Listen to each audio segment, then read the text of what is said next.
অনেক সময় খুব মিষ্টি খেতে ইচ্ছা করে, কিন্তু ঘরে কোনো মিষ্টি নাই, আবার দূর থেকে আনাও সমস্যা।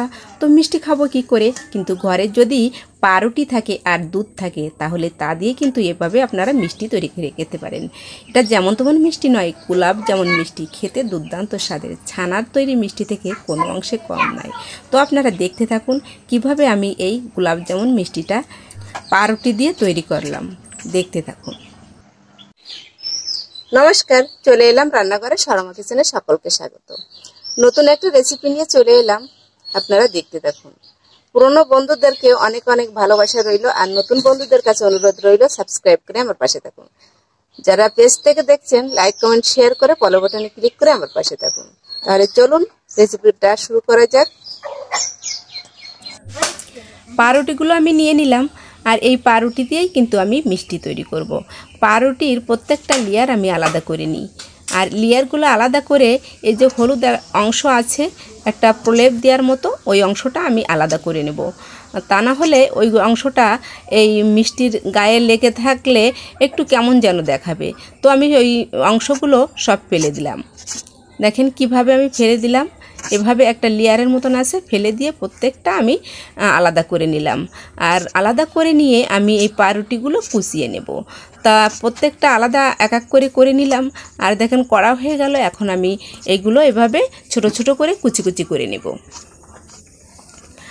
আমি সবগুলো কিন্তু পাউরুটি এভাবে কুচি কুচি করে নিলাম।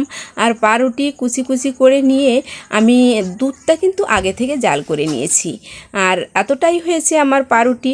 এই পাউরুটি, এই যে দুধটা আমি আগে থেকে জাল করে নিয়েছি, কড়াইটা আমি দিয়ে দিলাম উনুনে, আর কিন্তু চিনি লাগবে। এই তিনটে জিনিসই আমি তৈরি করে দেব গোলাপ জামুন মিষ্টি। তা দুধটা আমি দিয়ে দিলাম উনুনে, এখন জালটা ধরিয়ে দিয়েছি, আর একটু জাল করে নিয়ে এই পাউরুটিগুলো আমি দুধের ভিতরে সব দিয়ে দিই। দুধের ভিতরে পাউরুটিগুলো সব দিয়ে আমি একটা ডো তৈরি করে নিব। তো আমি খুন্তিতে নাড়িয়ে নাড়িয়ে, যেমন পিঠা তৈরি করা একটা ডো তৈরি করা হয়, তেমনি একটা ডো তৈরি করে নিলাম। তো সুন্দরভাবে একটা ডো আমি তৈরি করে নিলাম। এমনভাবে তৈরি করতে হবে যে হাতে নিয়ে ছোট ছোট আমি লিচি কেটে ছোট ছোট গোল গোল করব, সেটা যেন করা যায়। খুব নরম করা যাবে না, আবার খুব শক্ত করা যাবে না। এভাবে কিন্তু এই ডোটা তৈরি করে নিতে হবে। তো আমি নামিয়ে নিলাম থালার উপরে, এখন একটু ঠান্ডা করতে রেখে দিয়েছি, মেলিয়ে দিলাম। আমার ঠান্ডা হয়ে গেল, তো আমি একটু মথে নিয়েছি। এখন আপনারা ঘি দিয়ে এভাবে মাখিয়ে নিতে পারেন। তো আমার কাছে ঘি নেই, এই জন্য আমি সাদা তেল হাতে মাখিয়ে একটু তেল দিয়ে মথে নিয়েছি। আর দেখেন কতটা নরম সফট হয়েছে, একেবারে ছানার মতো। তো এখন আমি ছোট ছোট অংশ করে নিয়ে ছোট ছোট গোল করে নিব। মানে যেভাবে মিষ্টিটা তৈরি করতে হবে সেভাবে আপনারা এই অংশটা করে নেবেন। তো আমি এভাবে সাইজ করে নিলাম, ছোট ছোট গোল করে নিলাম। সবগুলো কিন্তু আমি এক এক করে ছোট ছোট গোল করে এই পাত্রে রেখে দিলাম। তো কিভাবে হাতের তালার অংশ দিয়ে করবেন, তাহলে কিন্তু সুন্দর গোল হবে, একটুও ফাটা থাকবে না। একটুও যদি ফাটা থাকে তাহলে ক্র্যাক হলে সে জায়গাটা ফেটে যায়। তাই সুন্দর করে গোল করে নিতে হবে। আমি সবগুলো গোল করে নিলাম, আর কড়াইটা আমি উনুনে দিয়ে দিলাম। উনুনে দিয়ে আমি তেলটা দিয়ে দিলাম, তেল দিয়ে গরম করে নিলাম। তেলটা আমার গরম হয়ে গেল, এখন আমি এই এক একটা মিষ্টি তেলের উপরে ছেড়ে দিলাম। একসাথে অনেকগুলো দিয়ে আমি ভেজে নিব। আর তেলটা গরম হওয়ার পরে কিন্তু মিডিয়াম টু লো হিটে ভেজে নিতে হবে, তা না হলে উপর থেকে পুড়ে যাবে আর ভিতরে সুন্দর করে ভাজা হবে না। তাই আমি তেলটা গরম হওয়ার পরে খুব অল্প জাল রেখে নিয়েছি। আপনারা যদি গ্যাসে করেন তো মিডিয়াম টু লো হিটে জালটা রাখবেন। আমি কাটে করি, তো আমার নিয়ম অনুযায়ী আমি জালটা তেমনি অল্প আঁচে করে নিয়েছি। তো আমার ভাজা হয়ে গেল, কিন্তু টিপটিপ করে জাল করে আমি এই মিষ্টিটা ভেজে নিলাম তেলে।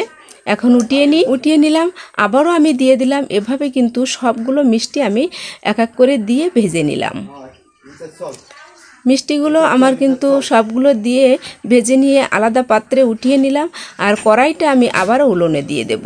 তো মিষ্টিগুলো এই পাত্রে রেখেছি, কড়াইটা আমি দিয়ে দিয়েছি আবারও উনুনে। আর এই বাটি দেখেছেন আমি হাফ বাটিরও একটু বেশি চিনি নিয়েছি, আর আমি যতটুকু চিনি নিয়েছি তার 2 ডবল জল দিয়ে দিলাম। জলটা দিয়ে আমি জাল করে নিব। তো আমি দুটো এলাচ ফাটিয়ে দিয়েছি, কারণ একটু এলাচ দিলে সুন্দর একটা ফ্লেভার আসে, এই জন্য এলাচটা দিয়ে আমি জলটা ফুটিয়ে নিলাম। চিনি জলটা ফুটে উঠেছে, আর এখন আমি ভেজে রাখা মিষ্টিগুলো জলের ভিতরে দিয়ে দিলাম। তো জলের ভিতরে দিয়ে আমি জাল করব। এখন কিন্তু জোরে জাল করা যাবে, তো জোরে জাল করলাম, 5 থেকে 6 মিনিটের মতো জাল করলাম।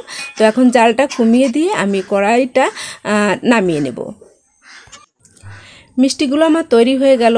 মিষ্টির ভিতরে এই চিনির শিরাটা সুন্দরভাবে প্রবেশ করেছে, অনেকটা ফুলে উঠেছে। আমি নামিয়ে ঠান্ডা করতে রেখে দিলাম। আর দেখেন আমি এই প্লেটে পরিবেশন করলাম, দেখতে কত সুন্দর হয়েছে, খেতেও কিন্তু দারুণ হয়েছে।